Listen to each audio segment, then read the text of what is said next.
ओम नमः शिवाय। राधे कृष्णा। अभी आप श्रवण करने जा रहे हैं मोक्षदा एकादशी व्रत कथा। धर्मराज युधिष्ठिर कहने लगे कि हे भगवान, मैंने मार्गशीर्ष कृष्ण एकादशी अर्थात उत्पन्ना एकादशी का सविस्तार वर्णन सुना। अब आप कृपा करके मुझे मार्गशीर्ष माह के शुक्ल पक्ष की एकादशी के विषय में भी बतलाइए। इस एकादशी का क्या नाम है तथा इसके व्रत का क्या विधान है, इसकी विधि क्या है, इसका व्रत करने से किस फल की प्राप्ति होती है, कृपया यह सब विधान पूर्वक कहिए। भगवान श्री कृष्ण बोले, मार्गशीर्ष माह के शुक्ल पक्ष में आने वाली इस एकादशी को मोक्षदा एकादशी कहा जाता है। यह व्रत मोक्ष देने वाला तथा चिंतामणि के समान सब कामनाएं पूर्ण करने वाला है, जिससे आप अपने पूर्वजों के दुखों को खत्म कर सकते हैं। इसका महात्म्य मैं तुमसे कहता हूँ, ध्यानपूर्वक सुनो। गोकुल नाम के नगर में वैखानस नामक राजा राज करता था।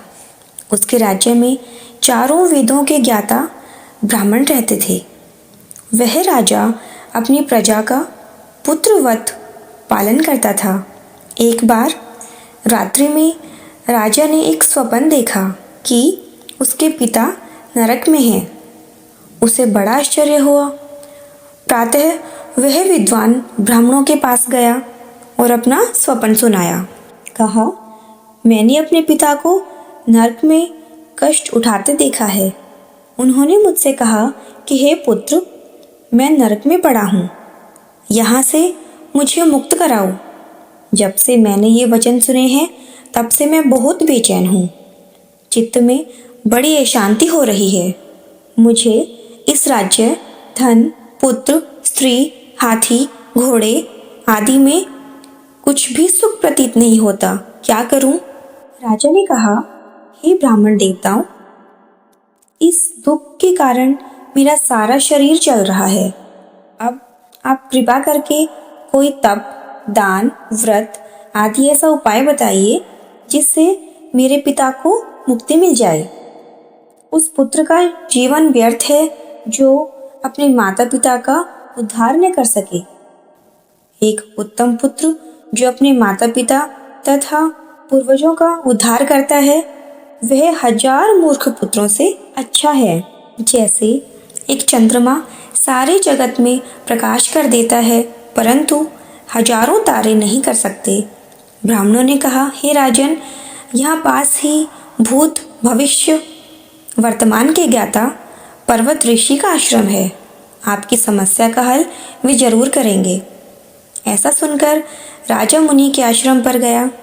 उस आश्रम में अनेक शांत चित्त योगी और मुनि तपस्या कर रहे थे।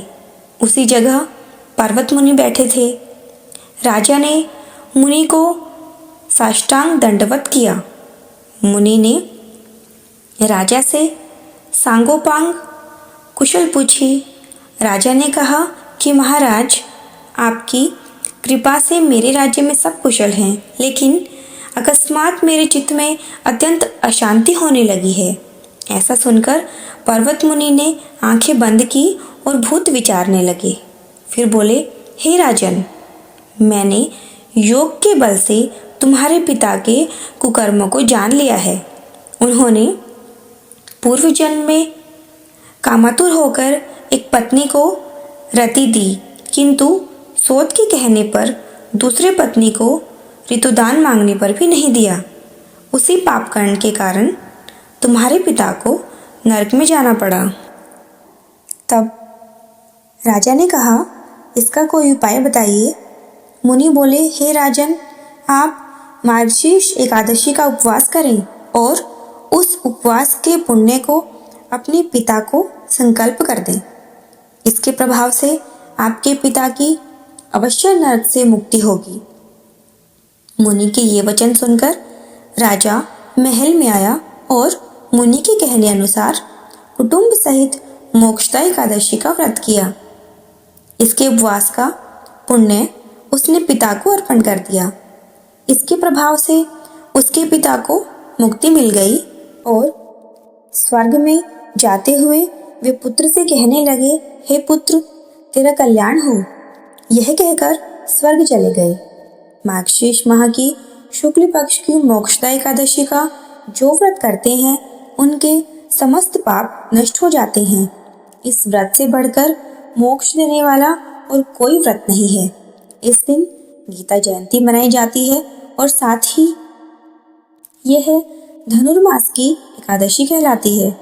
अतः इस एकादशी का महत्व कई गुना और भी बढ़ जाता है। इस दिन से गीता पाठ का अनुष्ठान प्रारंभ करें तथा थोड़ी देर गीता अवश्य पढ़ें। जय श्री कृष्णा। हमारे चैनल से जुड़ने के लिए आप हमारे चैनल हिंदुत्व हमारी पहचान को सब्सक्राइब कर सकते हैं। धन्यवाद।